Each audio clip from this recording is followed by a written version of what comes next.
Hello viewers, good morning all of you.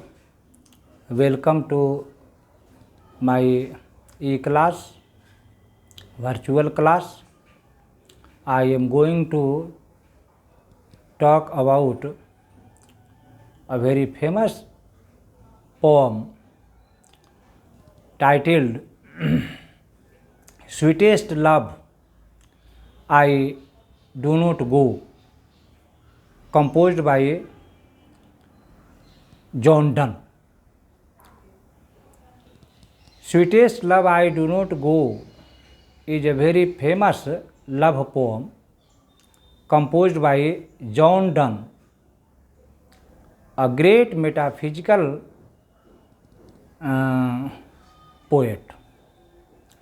In fact, John Donne was the leader of metaphysical school of poets. He was a learned poet, secretary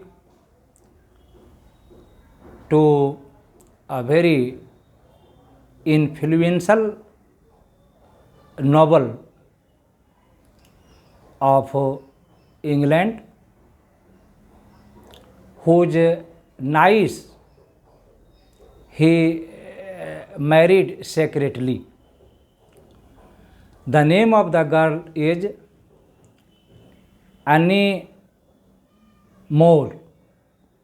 She was a very beautiful lady of a nobleman of England.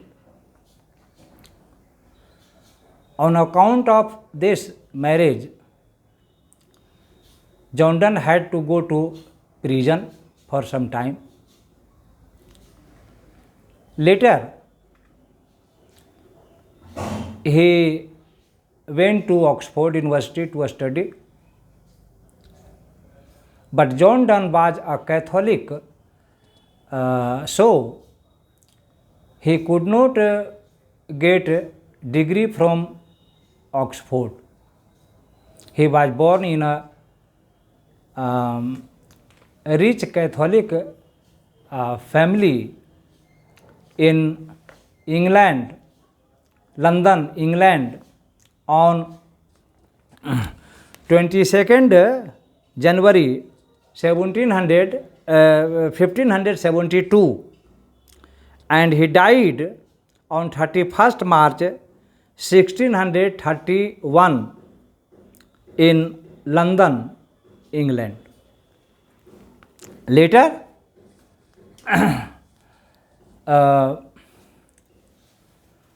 John Donne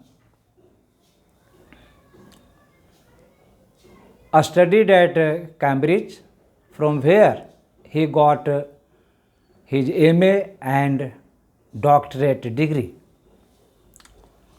Later, John Donne studied science, geography, theology, law, and so on.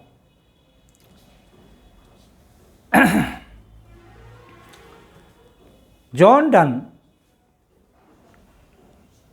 was a great metaphysical poet whose poetry could not get immediate recognition. Samuel Johnson said that there was a group of poets in the second half of the 17th century in England. This group of poets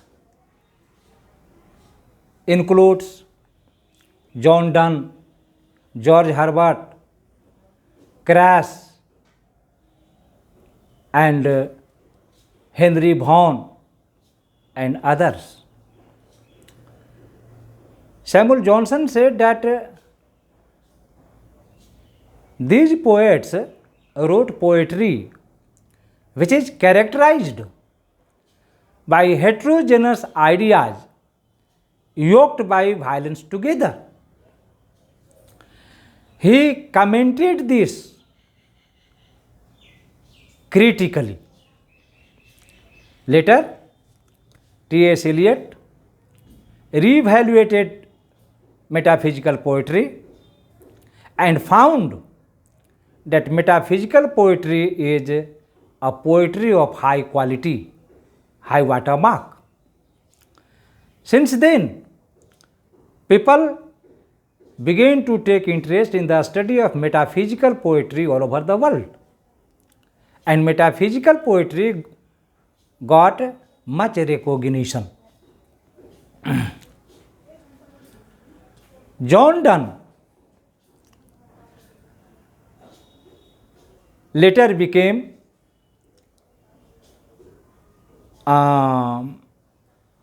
Dean of St. Paul Cathedral Church, London. In his early life, he wrote many love poems. Later, he wrote holy songs, sonnets, satires, elegies, sermons, and so on. He was a versatile genius of England. This is all about the poet. Now let me talk about this poem titled Sweetest Love I Do Not Go. In this poem, the poet or the speaker talks about his journey to his darling beloved, who is Annie Moore, beautiful lady. The poet or the speaker tells his beloved that he is going on a journey for some time. He makes it clear to his beloved that he is not going away from her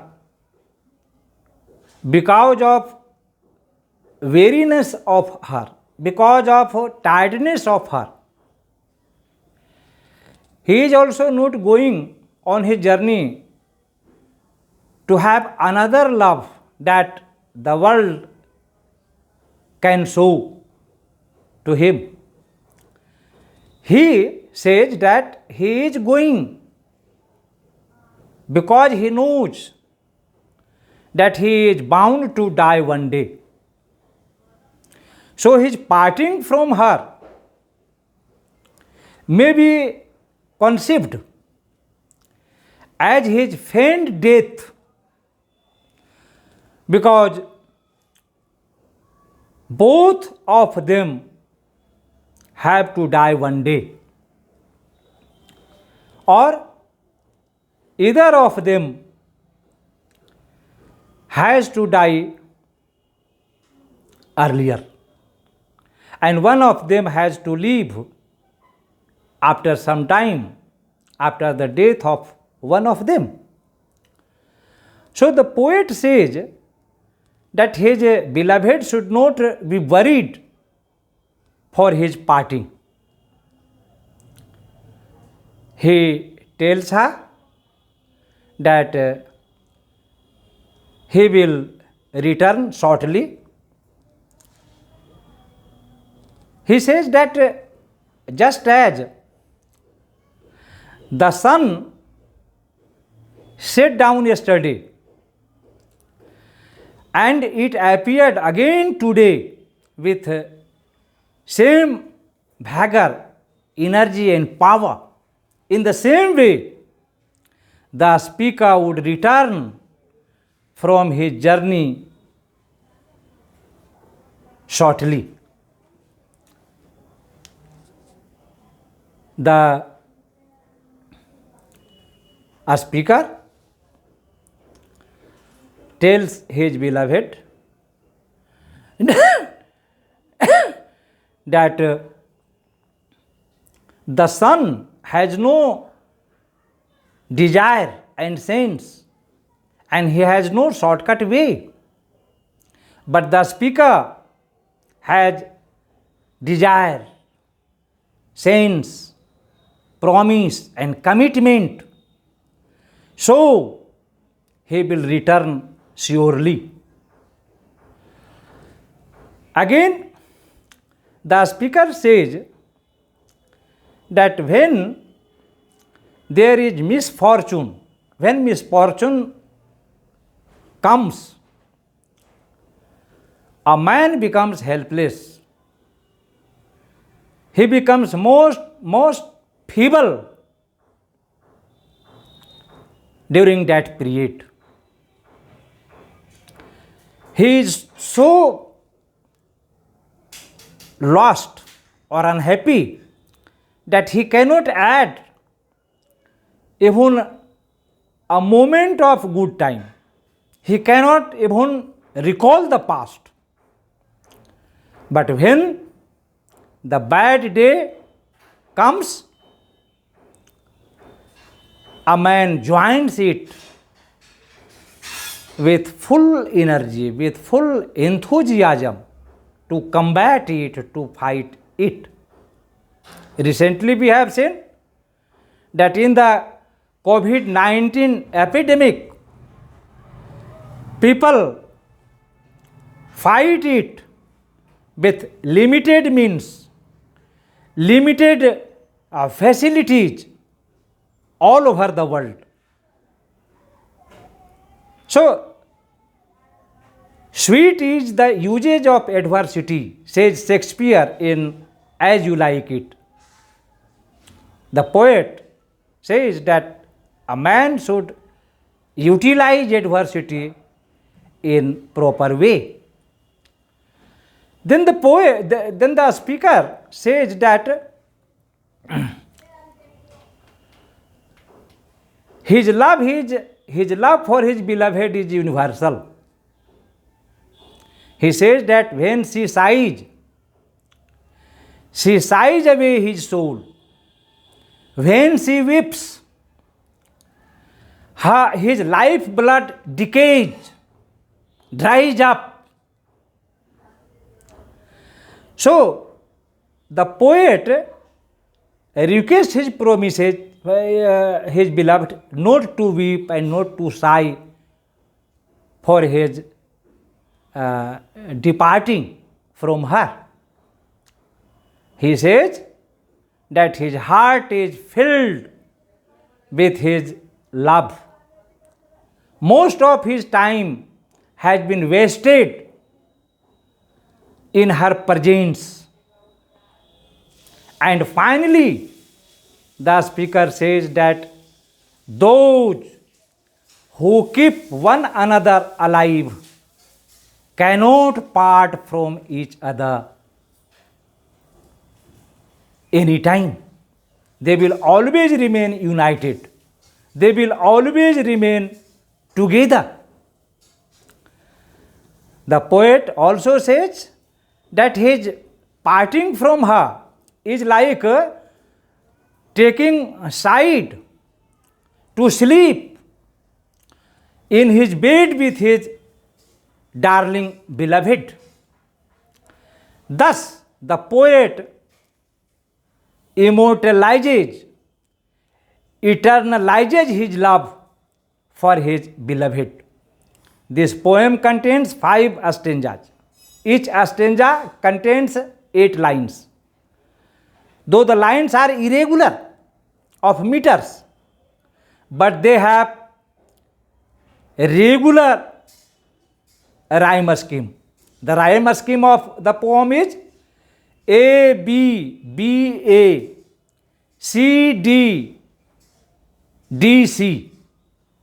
To conclude, this is a very intellectual, colloquial and interesting poem with whimsical images, hyperboles, similes, use of similes and metaphors. Thanks a lot.